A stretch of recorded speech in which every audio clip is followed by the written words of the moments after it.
Кеше ғана бір кездері перспективті профи болып саналып келген Қанат Исламның рингке қайта оралатындығы белгілі болды.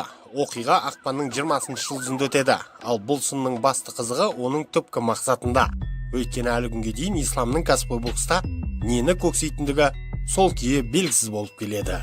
Бұл шындық. Профи бокста Қанат Ислам бұрыннан белгіледі. Оның еншісінде 27 жеңісті жекпе-жек бар. Қарсыластарының сапасы әрине анау айтарлықтай емес. Десе де Қанат олармен жоғары деңгейде айқасты.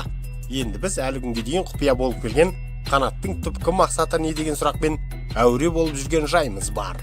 Әдетте профи боксқа түрлі мотивтермен келіп жатады. Кейбіреулері әуесқой бокстан кейінгі өмірлерін осы жерден көреді. Кейбіреулері ақша тапқысы келеді. Ал тағы бір тобы әлем чемпионы боламыз деген нақты мақсатпен жетеді.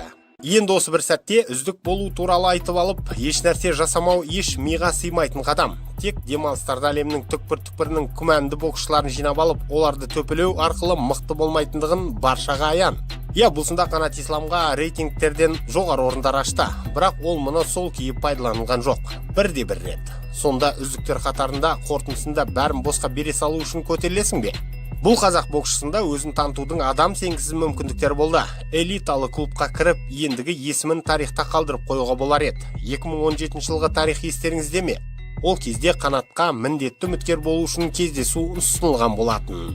2017 жылдың 21 қарашасында WBA кезекті резолюциясын шығарды. Ол бойынша Қанат Исламға американдық Джон Верамен келісім жасау үшін бір ай уақыт берді.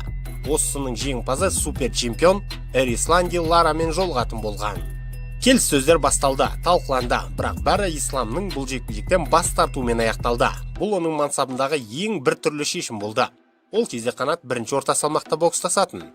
Айтпақшы, Қанат қазір таза орта салмақта бокстасады. Соңғы жекпе-жегін 2019 жылдың 26 қазанында ол тура осы лимитте өткізген еді. Содан бері оны әлемдік рейтингтер орта салмақ өкілі ретінде тіркеп жүр. Ал бұл енді бір саты төмен салмақтағыларға қарағанда тіптен бөлек ірі денелі жігіттер. Қанат қазір Геннадий Головкин, Сауль Альварес, Джермал Чарло, Хайме Мунгуя, Деметриус Андрада секілді сайып қырандардың ішінде не істеп жүргендігі түсініксіз. Бұған дейінгі салмақта ол мықтылар қатарына ену мүмкіндігін сол күйі пайдаланбады. Енді оның мақсаты Канело ма, әлде Деметриус пе екен? Енді меніңше бәрін жақсылап саралап, алды артына қарайтын сәт келген секілді. Біріншіден жаңа салмаққа үйренісу және кондициясына келу керек. Сонымен қатар енді жылына 2 жекпе-жек өткізу жағында қайта қарастырған жөн. Сондай-ақ ең бастысы мықты боксшылардан қаймыға бермей, оларға да азу батыруды бастайтын сәт туды. 36 жас оңай емес. Бұл уақытта біз Қанаттан не күте аламыз? Мөшектерді сабағанына тойдық. Жетеді. Енді бізге оның тек мықтылармен шыққаны ғана керек. Қалай болғанда да біз Қанат Исламға алдағысында тек жеңіс тілейміз. Қарсыласының есімін сәл кешірек білетін боламыз. Әзірге ресми ақпарат жоқ. Сөз соңында мына жаңалықты қоса кеткім келіп отыр. Супер ауыр салмақта өнер көрсететін жерлесіміз Жан Касабутскийде 20 ақпан күні рингке оралады. Боксрек сайтының ақпаратына сенсек, ол Германияның Гамбург қаласында 38 жасар чехиялық боксшы Павел Соурамен жұдырықтасады.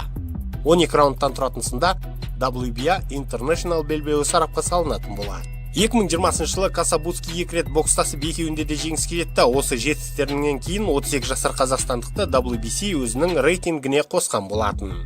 Касабутскийде қазір IBO Intercontinental белбеуі бар. Ол әзірге кәсіпқой рингте 14 кездесу өткізіп, бәрін ұтып алды. 13 сынын нокаутпен аяқтады. Бейне материал ұнады ма? Онда лайк басыңыз, пікір қалдырыңыз. Бұл біз үшін маңызды. Арнаға жазылып қоңыраушаны басып қойсаңыздар, соңғы жаңалықтарды бірден біліп отырасыздар. Тамашалағандарыңыз үшін рахмет. Әрқашан қазақ батырларының жеңісті жорықтары молынан болғай.